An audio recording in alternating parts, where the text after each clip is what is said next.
Коликите са истинско изпитание както за бебето, така и за родителите. Често причината за този дискомфорт е съвсем проста – незрялата храносмилателна система на новороденото. В коремчето на бебето все още липсват достатъчно полезни бактерии, които да помагат да се разгражда млякото. Точно тук идва важната роля на пробиотика.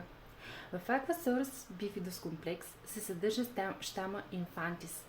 Това е същата онази добра бактерия, която естествено трябва да преобладава в бебешкия тракт. Как действа? Подпомага правилното разграждане на храната и млечната захар.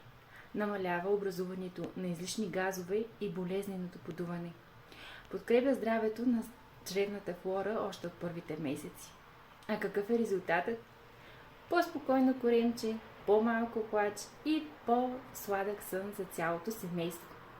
За второто ми момиченце се доверих на този пробиотик още от първите дни след раждането и коликите не ги усетихме. Ако искаш и ти, пиши ми за повече информация.